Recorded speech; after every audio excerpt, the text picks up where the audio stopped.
Hi, this is Livy McLaughlin reporting from Olympia, Washington. Today we are at Control Drains offices, and they are actually going to be going out to a customer's house to winterize their sprinkler system, so we're going to go with them. Come on!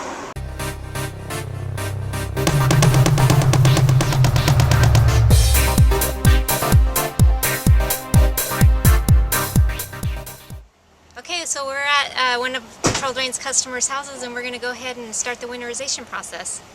Hi, I'm Dustin and this is Dave, and we're going to walk you through the process of winterization for your system, your irrigation system.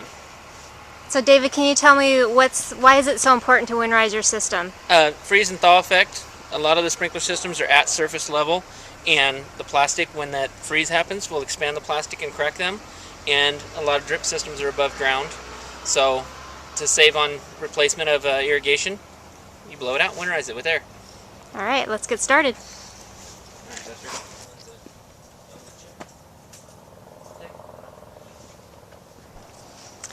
Okay, so we have a compressor here that we use to blow out our systems. We're going to use a quick coupler, three-quarter quick coupler. That's the key, right? This is the keyway. Quick coupler is actually in the ground, and we are going to use that to blow out.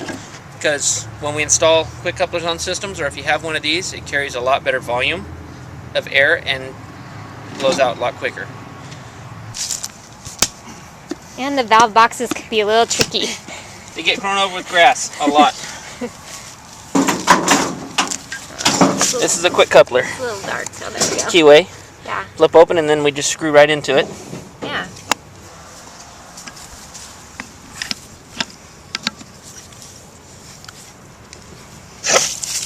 Whoa! That's why I pointed it away. Sound effect.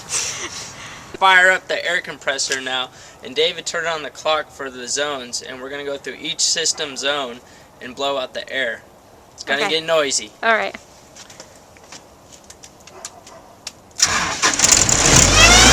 So I hear it. So now it's blowing all the water out of the system.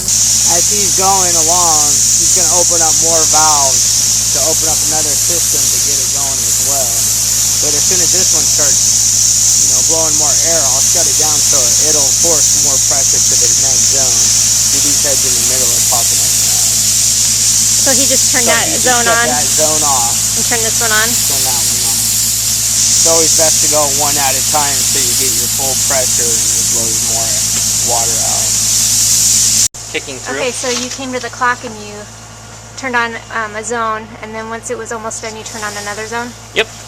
And there it goes to the next one. Full effect here. Blowing all the water out. Stream rotors. These are stream rotors, and almost looks like a science fiction movie.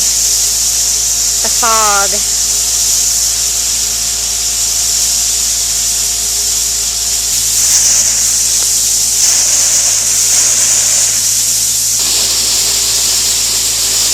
Okay, so David, you turned these ones on at the valve box because why? Because it wasn't working. Because I know where these valve boxes are. Okay. When I don't know where the valves are, you got to use the clock.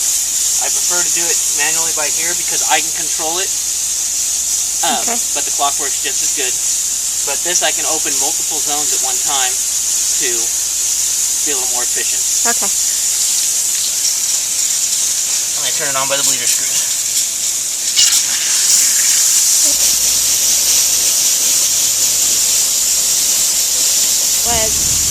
And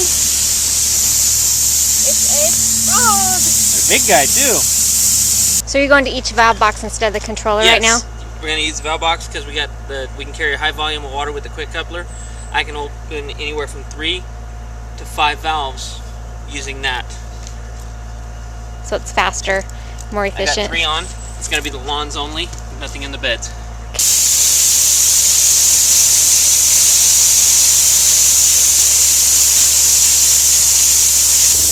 What I'm doing now is turning off the valve so the pressure can feed through this zone to the next one and apply the full amount of pressure.